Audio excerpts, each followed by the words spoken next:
आपको याद दिलाने आई हूँ कि आने वाली 9 तारीख को यानी 9 फरवरी 2024 को माघी अमावस्या का पावन पर्व आ रहा है। इसके बारे में मैं कुछ आपको बताऊं उससे पहले मैं आपको ये बताना चाहती हूँ कि आजकल के बच्चों को शायद जितना उन्हें जो हमारे बहुत ज़्यादा खास त्यौहार हैं जैसे होली, दिवाली, दशहरा आदि के बारे में उन्होंने जितना सुना होगा उतना शायद ये अमावस्या, पूर्णिमा इन सब के बारे में नहीं जानते होंगे।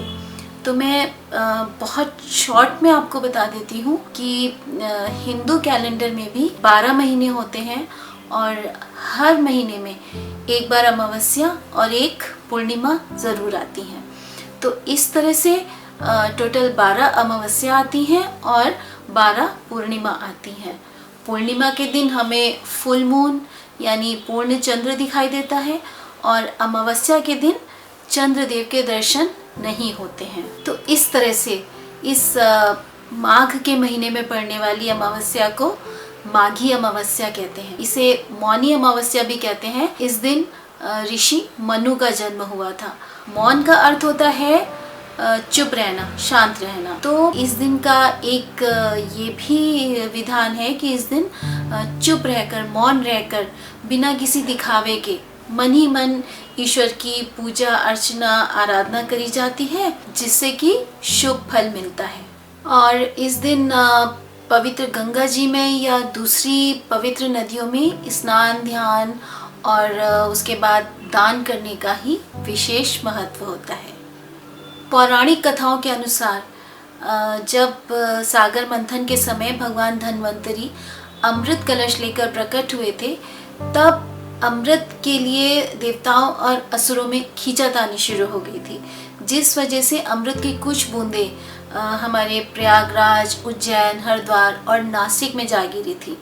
तो ऐसी मान्यता है कि इस दिन इन नदियों में स्नान करने से अमोघ फल की प्राप्ति होती है और मोक्ष प्राप्त होता है। अमावस्या के दिन गंगा स्नान का फल बहुत शुभ होता है और यदि अमावस्या सोमवार को पड़ रही हो यानी सोमवती अमावस्या हो तो उसका महत्व कई गुना बढ़ जाता है और यदि महाकुंभ लगा हुआ हो तब तो उसका फल अनंत गुना बढ़ जाता है।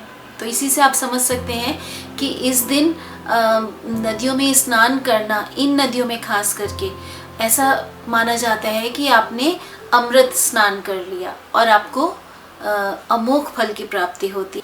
दोस्तों, इस दिन मौन व्रत रहने के पीछे एक कारण ये भी दिया जाता है कि चंद्रमा मन के देवता हैं। वे मन को शक्ति देते हैं, ऊर्जा देते हैं। इस दिन क्योंकि अमावस्या है इसलिए चंद्रदेव नहीं प्रकट होते हैं, दर्शन नहीं देते हैं। तो ऐसा माना जाता है कि इस दिन मौन रह करके हम अपने कमज़ोर मन को संयमित करते हैं, उसे ऊर्जावान बनाते हैं। आइए देखते हैं नानी माँ की पुस्तक पर्व पूजन में इस व्रत के बारे में क्या लिखा है। इस दिन मौन रहकर प्रातः गंगा स्नान करना चाहिए। यदि यह अमावस्या सोमवार के दिन हो तो इसका महत्व और भी अधिक बढ़ जाता है। मौन से तात्पर्य है बिना दिखावे के सेवा करना। निष्काम भाव से सेवा का फल शुभ एवं मधुर होता है। अनेक लोग समूचे माघ मास में प्रयाग के संगम के तट पर कुटिया बनाकर रहते हैं और नित्य त्रिवेणी स्नान करके दान, पूजा, भजन भाव में समय व्यतीत करते हैं। माघ स्नान का सबसे महत्वपूर्ण पर्व अमावस्या ही। माघ मास की अमावस्या तथा पूर्णिमा दोनों ही तिथियां पर्व हैं। इन दिनों में पृथ्वी के किसी न किसी कोने में सूर्य ग्रहण या चंद्र ग्रहण भी होता है। दोस्तों, आजकल के ज़माने में मैं ये ज़रूर कहना चाहूँगी कि ये जो किताब है पर्व पूजन की, ये पुराने ज़माने में लिखी गई है और इस समय बहुत सारी चीज़ें ऐसी प्रचलित थी जो चलती थी, लोग कर पाते थे। परंतु आज के ज़माने में बहुत सारी चीज़ें इसमें से फीसिबल नहीं कह सकते हैं। जैसे कि नदियों में जाकर के स्नान करना आपके लिए हो सकता है पॉसिबल ना हो, तो उसके लिए मैं आपको यही कहना चाहूँगी कि उसके लिए आप ये कर सकते हैं कि अपने घर में ही अपने नहाने के पानी में थोड़ी सी बूंदें गंगा जल की मिला करके उससे आप स्नान कर सकते हैं। उसके बाद आके सूर्यदेव को जल चढ़ा करके अपनी जो भी छोटे मोटे मंत्र अगर आप बोलते हो, हल्की फुल्की पूजा पाठ जो भी करते हो, उसके बाद किसी भी नीडी पर्सन को, किसी भी ज़रूरतमंद को आप कुछ भी उसकी ज़रूरत के हिसाब से छोटी सी चीज़ दे सकते हैं। बहुत कम अमाउंट भी दे सकते हैं अगर आपकी इच्छा हो, और उसके बाद या उसको खाना खिला करके आप उनको श्रद्धा के साथ विदा कर सकते हैं। उसका भी फल बहुत बड़ा होता है, क्योंकि भगवान सिर्फ भाव देखते हैं, अमाउंट नहीं देखते।